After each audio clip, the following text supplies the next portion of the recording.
Hey everyone, welcome to our very first Stargate news update. We're trying a bit of a new format here for you this week. Heading into the summer, trying to look for ways to do videos a little more quickly and efficiently for you to watch here on the channel. We've been thinking about doing Stargate news as a regular feature here on the YouTube channel for a while, but there hasn't been much to talk about Stargate-wise, but you know, things are starting to ramp back up. There's new licensees, there's conventions coming back, so we're gonna do this maybe once a month or so to start out with, but let us know in the comments down below what you think of this format. Here's what we're talking about today. Amazon is buying MGM. We'll talk a little bit about the consequences of that for the Stargate franchise. We'll also talk about the return of Gatecon to Vancouver, British Columbia in 2022. A newly announced licensed book that will look at the history of Stargate's production, and other recent headlines from the world of Stargate. Let's get to it. We've been covering Stargate news at GateWorld.net for over 20 years now. We're going to bring it to you here on YouTube. But for all these stories and more, head over to GateWorld.net. Here's what we're looking at first. A couple of smaller news items, and then we'll get into those top stories. Let's start right here with the Stargate Atlantis cast reunion. If you pay attention to San Diego Comic-Con news, there was one of these at the last Comic-Con that met in person in 2019. That was marking the 15th anniversary of Stargate Atlantis. This one's going to be a virtual reunion, and it's hosted, in fact, by our very own Dial the Gate, David Reed's live streaming show on YouTube. So there's going to be a 45-minute Zoom cast reunion. That's going to be a San Diego Comic-Con exclusive that'll stream on the Comic-Con YouTube channel. And then a little bit later on, Dial the Gate is going to have a full, I think it's an hour and a half live stream. So you can watch it either place, you can watch both places, but here's who's doing this. David Hewlett, Rodney McKay is going to be there, Tori Higginson, Rachel Luttrell, Paul McGilly, Rainbow Sun Franks, David Nickel, and Robert Picardo. David Reed has tried to get a hold of Joe Flanagan and Jason Momoa. Unfortunately, was not able to reach them in time to get this booked. This is already recorded. This is pre-recorded, and actually over on GateWorld.net, we're going to have an exclusive preview of this conversation. That's probably going to go up on Monday of Comic-Con week. Comic-Con week is July 23rd through 25th of this year, 2021. So that Monday, whatever that Monday is, the 20th, 21st, look for an exclusive preview on GateWorld.net. Next up, did you hear that David Hewlett is going to be on C? C is this new post-apocalyptic series on Apple TV Plus that stars Jason Momoa, his former co-star of Stargate Atlantis. We already knew that Joe Flanagan is going to be on C in season 2. He was up in Toronto filming late last year.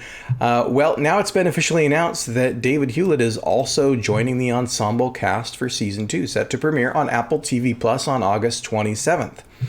We don't know who he's going to play, but Apple's press release listed him as a new cast member, not just as a one-off guest star. So we're hoping to see a good amount of him.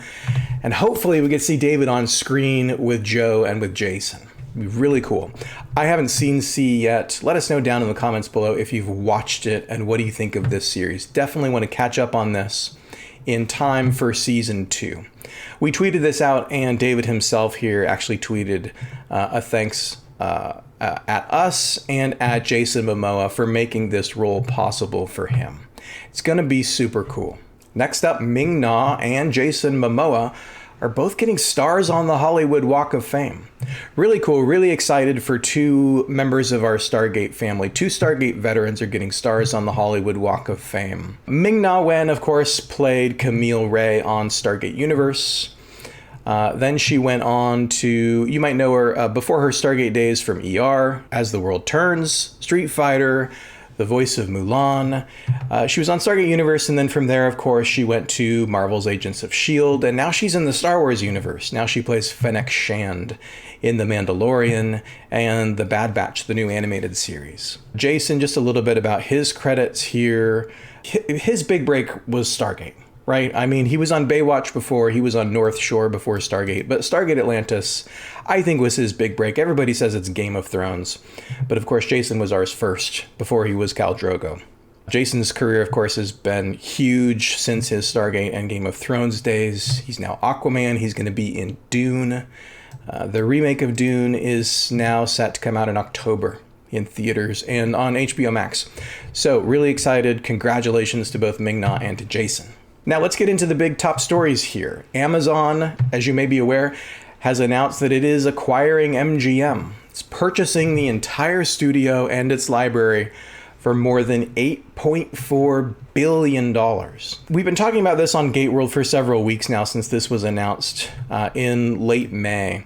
What does Amazon get out of this? Well, of course, Amazon is not just a behemoth of a company that's got its hands in just about every business in the world, but of course it has a streaming service. It has Amazon Prime Video. And more content on there, original content on there is what gets people subscribing and staying subscribed. In terms of science fiction and fantasy, Amazon hasn't had a whole lot. I mean, I've been watching more genre shows on Netflix over the last several years than I have on Amazon Prime. They do have shows more recently like The Boys, a kind of superhero, anti-hero series. And of course, The Expanse, which Amazon picked up from Sci-Fi Channel. Sci-Fi canceled The Expanse after 3 seasons. It's getting at least another 3 seasons on Amazon. MGM, of course, has a historic film library, although a lot of people don't realize a lot of the classic golden era of cinema films like Gone with the Wind, Wizard of Oz, MGM already sold those. Those were sold off in the 1980s. So today, their biggest IP is James Bond, which they own 50% of. Stargate, RoboCop, Legally Blonde, Pink Panther, Silence of the Lambs, all those things that you see in various iterations of television and film. MGM has a hand in that. On television, they have Vikings, The Handmaid's Tale, Fargo, and a whole bunch of non-scripted reality shows and other non-scripted series. Amazon CEO Jeff Bezos commented on the deal. He said this: "The acquisition thesis here is really very simple. MGM has a vast, deep catalog of much beloved intellectual property. And with the talent at Amazon and the talented MGM studios, we can reimagine and develop that IP for the 21st century. It will be a lot of fun work, and people who love stories will be the big beneficiaries." Well, of course, if you're a Stargate fan and you're waiting for MGM to give a green light to a new Stargate series, reimagined is kind of a red flag. I wouldn't read too much into that. He's not necessarily saying that, Brad Wright's universe is out. He's probably not even looking at Stargate yet. As Stargate fans, I'd say we want Amazon to come along and be bold, take some initiative, make use of the Stargate franchise, and don't just leave it sitting on the shelf. Now, of course, fans specifically want something in the Brad Wright universe, something that doesn't reboot the canon that we know and we love, but continues it forward. So I also wrote an editorial here. Dear Amazon, Stargate is ready for a comeback. This is an op-ed from yours truly where I'm trying to make a case to Amazon directly as to why Stargate is really where they should start as they're looking at the catalog that they just purchased, looking what kind of IP to develop into new properties. A 4th live-action Stargate television series that's in the Brad Wright, Jonathan Glasner, Robert Cooper canon is exactly what we need. Now, realistically, we're probably not going to hear any news about that. Even if they wanted to do that first, we're probably not going to hear anything about it until maybe 2022. And that's because Amazon doesn't currently own MGM. Just because they made an announcement doesn't mean they own all this yet. It takes a while for a deal like this to close. It's subject to regulatory oversight by the US government. And so insiders are saying maybe as fast as the end of 2021, the deal might officially be done, which is when Amazon owns MGM. We'll definitely keep an eye on it and continue reporting for you. Next up, the big Stargate fan convention, Gatecon, is back on in Vancouver, British Columbia after a 2-year kind of forced hiatus. Gatecon was off for a few years after Stargate Universe was canceled, but then there was a big reunion around 2016 or so. I went to my very first Gatecon the last time it was held in 2018. That one was called Gatecon The Invasion. It was a ton of fun over a long weekend in Vancouver with lots of Stargate fans from all over the world. They wanted to host an event in 2020. That's Gatecon full circle. And of course, the pandemic ended up canceling that. International travel being one of the biggest issues, not just putting 300 or 400 people in a room, but international travel. People couldn't get to Vancouver because, again, fans come from all over the world. They come from Europe and Australia, New Zealand, the US, England, Ireland, everywhere. So the hope was that Gatecon was going to happen in 2021, and it just wasn't able to happen this year. But 2022 is on. It's confirmed. The hotel dates are set. I hope that if you've never been to a Stargate convention, you've got your eye on this one, because Gatecon is run by fans for fans. It's got a 20-year history. It's a non-profit convention. They raise a bunch of money for charity. There's a big charity auction at the event. Here's this year's dates, for next year, September 1st through the 5th, 2022, at the Sheraton Vancouver Airport in Richmond. Here is the guest list so far as of this recording date, which is in late June. There's more guests certainly to be announced. But the current guest list, Eric Avari, you can see here who they play. Kasuf. David Blue, Jay Brazeau, Ben Browder, Colin Cunningham, Patrick Curry, David DeLuise, Mike Dopud, Andrew Jackson, Paul McGillian, Tom Macbeth, Robert Murray Duncan, Dan Payne, David Reed, Teryl Rothery, Janet Fraser, Jacqueline Samuda, Garwin Sanford, Dan Shea, director Martin Wood, and the great Alex Zahara. Again, there's bound to be more names added to the guest list over the next year. The big headliners in 2018 included Chris Judge and Michael Shanks and Amanda Tapping. Ben Browder was not there last time. I don't think Teryl was there last time. David Blue was not there last time. He's here kind of representing the Stargate Universe crew. So we've got all three shows covered here. This is going to be a blast. This is going to be a lot of fun. It's a really intimate event. It's not one of these gigantic 1,000, 2,000, 3,000 person events.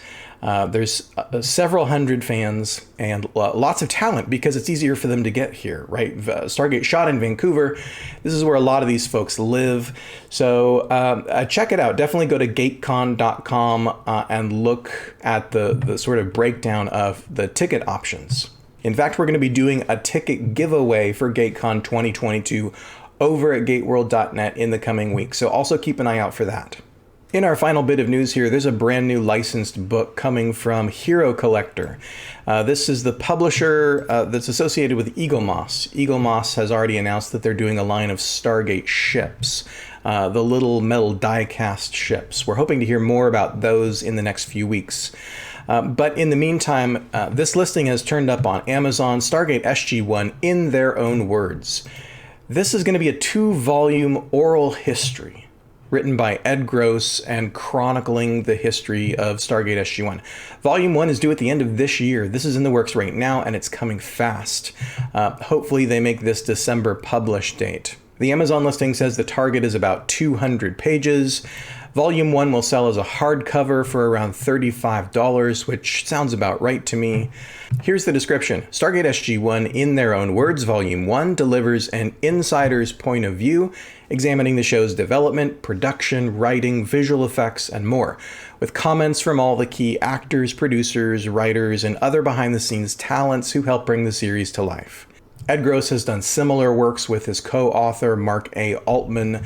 They've done these oral history, behind-the-scenes books for franchises like Star Trek, Star Wars, Battlestar Galactica, and James Bond. So it's really exciting to see Stargate get this behind-the-scenes treatment. If you're interested in television production, if you're interested not just in the stories that are on screen, but in the stories behind the camera, this is going to be an indispensable resource. I'm really excited about seeing this and the sort of new light that is shed on Stargate history moving forward. So an oral history is not strictly a narrative like you might expect to read a nonfiction book about the history of Stargate production. In their own words means that it's going to have block quotations from all the principal characters, all the principal actors, the producers, the behind-the-scenes production personnel. And Gross is going to sort of introduce these, rather divide it up chapter by chapter. If you look at some of the previous volumes that he's done, a chapter will cover a topic, and it'll have an introduction and some transitions from him, but the bulk of it is just direct quotation in their own words from the likes of Brad Wright, and Robert C. Cooper, again, the production personnel, cast members, etc. This is really exciting, and he's also talking to fans. He's also talked to me. I've interviewed with Ed a couple of times now, and looking forward to talking with him more as he puts this first volume together. If it goes well, hopefully we'll get an Atlantis and a Stargate universe behind the scenes in their own words as well. Let's take a quick look here at our poll this month. We asked, what do you think of Amazon's $8.5 billion acquisition of MGM?